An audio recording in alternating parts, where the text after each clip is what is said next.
on the experimental card, which is they're looking at adjusting CC, which is obviously crowd control, is what it's short for. So pretty much stuff like May slow, anything that's going to flash you or stun you globally across a bunch of different heroes. Well, maybe not globally, but across a bunch of different heroes. They're going to look at that. Yeah, and when I think about CC, it's kind of originally you think about hard CCs, kind of like Sleep Dart or Flashbang, things that can kind of be played around. But when I'm thinking about the kind of CCs that really quite annoy me, the Wrecking Ball techs where they allowed Mhm. to get like double or triple boops, some of that stuff can be utterly ridiculous. And I think then halts too. Those are included in that as well. yeah.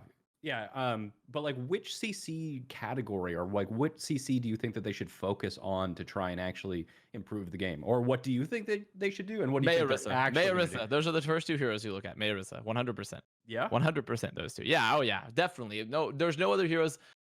Freezing, especially the fact that you can cleave freeze, where you can Mhm. freeze multiple people at once, is such an absurdly strong mechanic. And Yes. I mean, and we see it all the time in Overwatch games, where like the goal, because Mei is just like, it's sort of like the pyro character from TF2, but it's ice. It's just ice pyro, and like Ice you Pyro. run forward and you left click and you get to freeze multiple people, and it's a huge tool, especially in terms of locking down tanks. And it's why there's also been a shift towards tank survivability, because tanks can't live when there's a Mei on top of them. And on top of that, then it's also an endless loop, because also in addition to that, like you need a Mei because of how survivable the tanks are. So it's just like this endless cycle of like tanks must survive because Mei. It's what But we talked about on also, Tuesday with kind yeah. of like there's not enough things that are overpowered that the one overpowered thing just And then reinforces also, itself. but we need Mei because the tanks are so survivable. So Yeah. it's just like this endless loop It's kind of of funny. things. I think you had a more optimistic take on this than I did. I was thinking that because it was going to be an experimental card, that they'd be focusing more on kind of the casual player base. Because with the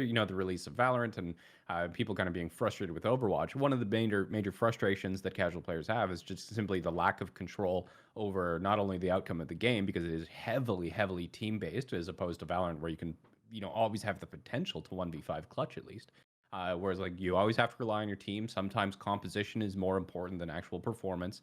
And another thing that players often feel like they don't like losing control of their own ability to play the game. And there have been some pretty nasty compositions to play against that are extremely CC heavy and allow the characters that are more fun, like Genji and Tracer, to simply not nearly be as effective. Is that kind of a natural counter? Should that be the way of the game? But my take just on reading Jeff Kaplan's very small post saying that they were going to do an experimental card is I thought that they'd be more focused on trying to make it more playable for the casual base. But Hmm.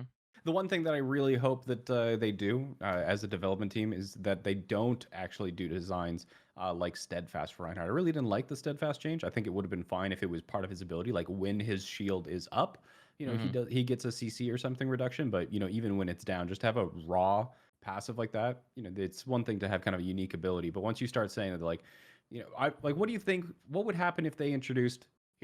This is a potential that they could do. What happens if they introduce like a mass-based CC reduction, where it's like heavy characters get Well, booped then wouldn't back Roadhog less, be or immovable like a neutron star? Then like he would just be stuck. Space time would be warping around him from his. yeah, he is a one-man apocalypse right now. He's not, but he's supposed to be. It's just making it lore accurate. It's just this Mhm. unstoppable flesh meatball. It's